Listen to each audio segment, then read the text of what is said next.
మీ ఇంట్లో మొదటి కోటీశ్వరుడు మీరే అవ్వాలనుకుంటున్నారా? ఈ ఫైనాన్షియల్ వెబినార్ లో ఇప్పుడే జాయిన్ అవ్వండి. నమస్కారం.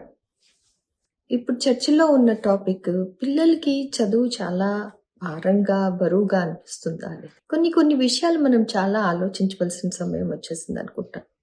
ఇంతకు ముందర లేవా ఈ ప్రాబ్లమ్స్, ఇప్పుడే వస్తున్నాయా అంటే ఇప్పటి నుంచో ఉన్నట్టున్నాయి. కాకపోతే ఇప్పుడు మనకి ఇంకా కొంచెం ఎక్కువ అయిపోయినట్టు. మన పిల్లలు స్కూల్ నుంచి రాగానే అమ్మ నేను చాలా అలసిపోయాను, ఐఎమ్ వెరీ టయర్డ్ అన్న ఫ్రేజ్ మనం ఈ మధ్య చాలా ఎక్కువగా వింటున్నాం. తల్లిదండ్రులుగా మీరు ఒకసారి పిల్లలు ఎందుకు అంటున్నారు, ఎన్నిసార్లు అంటున్నారు అని ఒక్క అవగాహన వస్తే మీకు అర్థమవుతుంది. ఏదో ఉంది, ఏదో అవుతుంది.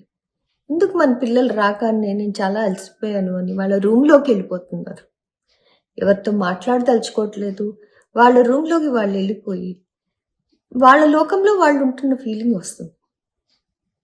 ఇదొక్కటే కాదు, అన్నం తిను, ఏమన్నా తింటావా, ఏమన్నా తాగుతావా అని తల్లి అడిగినప్పుడు నాకు ఇప్పుడు ఆకలి లేదు, నాకేం వద్దు, నేనే ఆకలిస్తే అడుగుతాను అని కొన్ని సార్లు ఆ తింటం కూడా స్కిప్ అయిపోతాం.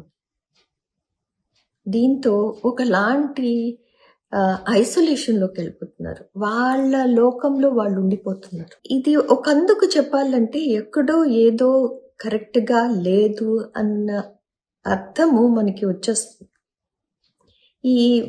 మీరు ఆలోచించవచ్చు, మీరు అనుకోవచ్చు కూడా, యాంగ్జైటీ, డిప్రెషన్ ఇంత చిన్న పిల్లలకి ఎలా వస్తుంది అనేది. ఇప్పుడున్న కాలంలో అది కామన్ అయిపోయిందండి. డిప్రెషన్ అనేది ఏజ్కి రిలేషనే లేదు. ఇంత చిన్న పిల్లలకి అన్నీ ఇస్తున్నాం కదా, ఏంటి తక్కువైంది, వాళ్ళకి ఆ డిప్రెషన్ ఎందుకు రావాలంటే ఏదో ఒకటి ఉంటుంది, ఏదో ఒక పర్టికులర్ థింగ్ వాళ్ళ మనసుకి ఉండిపోయింది. అది మనము పేరెంట్స్గా అర్థం చేసుకోవాలి.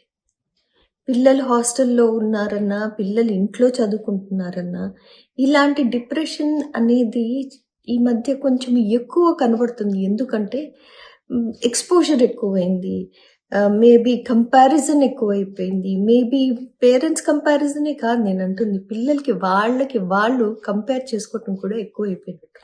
చదువు ఒక్కటే అంటారా, అదొక భారంగా ఎందుకు అనిపిస్తుంది అంటే ఇవన్నీ వాళ్ళు స్కూల్లోనో వాళ్ళు హాస్టల్స్లోనూ ఇది ఎక్స్పీరియన్స్ చేస్తున్నట్టు.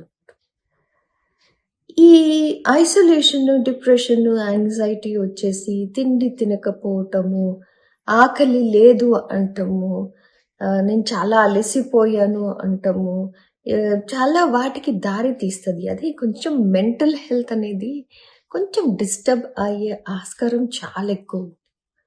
ఈ మెంటల్ హెల్త్ డిస్టర్బెన్స్ ఏంటండి, ఇంత చిన్న పిల్లల్లో ఉంటుందా అంటే చిన్న పిల్లల్లో కూడా ఉంటుందండి. వాళ్ళు పాపం చెప్పుకోలేకపోతారు చాలాసార్లు. చాలామంది కష్టపడేది వాళ్ళు చెప్పుకోలేకని. అందరూ ఎక్స్ప్రెస్ చేయగలిగే నెపము, ఆస్కారము ఉండకపోవచ్చు. కాకపోతే ఈ కొన్ని హింట్స్తో వాళ్ళు మనకి ఎన్నో మాటలు చెప్తున్నారు, ఐ నీడ్ హెల్ప్ అని. ఇది ఇంకొంచెం ముందుకెళ్తే వాళ్ళల్లో ఉన్న ప్రాబ్లమ్ సాల్వింగ్ అన్న క్యారెక్టర్ తగ్గిపోతూ ఉంటుంది. ఎందుకంటే ప్రతిదీ వాళ్ళకి భూతద్దం కింద చూసుకుంటారు. నేను చేయలేను అన్న ధోరణితో మొదలెట్టినప్పుడు అది ఇంకో లెవెల్లోకి వెళ్ళిపోయి వాళ్ళు నేను ఏమీ చేయలేను అన్న ఒక అర్థము, ఒక అవగాహన వాళ్ళకి వాళ్ళు పెంచేసుకుంటారు. ఇది మంచిదా చెడా అని నేను అనను, కానీ పేరెంట్స్ ఇంటర్వెన్షన్ చాలా ఇంపార్టెంట్ అండి. ఇన్ కేస్ మీరు పిల్లల్ని ఇట్లా చూస్తున్నారు అంటే అదేదో మీరు పేరెంటింగ్లో తప్పు చేశారు అని కాదు, అది ఎందుకు అవుతున్నది, దాని రూట్ కాజ్ ఏంటి అనేది మీరు అర్థం చేసుకోకుంటే వాళ్ళ సెల్ఫ్ ఎస్టీమ్ అనేది మీరు హెల్ప్ చేసి వాళ్ళని ఒక లెవెల్లోకి తీసుకురాగలరు. సెల్ఫ్ ఎస్టీమ్ అనేది వాళ్ళకి వాళ్ళు రెస్పెక్ట్ ఇవ్వటము, వాళ్ళేంటో వాళ్ళకి అర్థం కాకపోవటము, వాళ్ళు అర్థం చేసుకునేది నేను దేనికి పనికిరాను, నేను ఏమీ చేయలేను, అందరూ నన్ను అంటున్నారు అన్న ఒక లో సెల్ఫ్ ఎస్టీమ్కి వెళ్ళిపోతే పిల్లలు తట్టుకోవటము చాలా కష్టమవుతుంది. ఒక చిన్న మాట చాలు వాళ్ళకి ఎలాంటి అవకాశాలున్నా, ఎంత మంచి జీవితమైనా వాళ్ళు ఏమీ లేదు అనేది ఆలోచించడం మొదలెడతారు.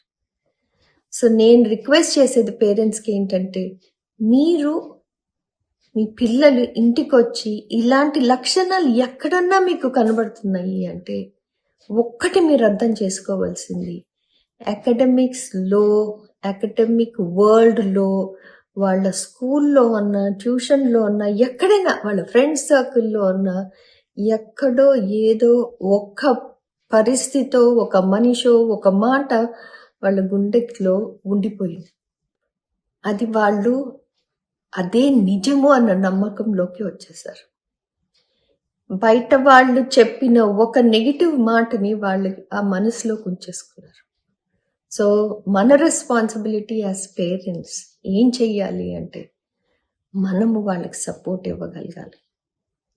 సో పేరెంట్స్, ఒక చిన్న రిక్వెస్ట్, ఆలోచించండి. ఇన్ కేస్ మీ పిల్లలు ఇలాంటి లక్షణాలు ఏమైనా చూపిస్తున్నారు అంటే, they are burnt out, they are ready to be burnt out. Not literally burnt out, but they're mentally seeking some help. Physically, you need to be there to offer that support. So please, parents, కొంచెము వాళ్ళ వైపు దృష్టి మరల్చి, అసలు ఎందుకు too many questions అడగక్కర్లేదు. వాళ్ళని మీరు observe చేస్తేనే తెలిసిపోతుంది ఎక్కడో ఏదో ఉంది అనేది. ఇదే మనం మన పిల్లలకి చేయగలిగే ఒక పెద్ద పెద్ద పెద్ద హెల్ప్ అన్న నా నమ్మకం.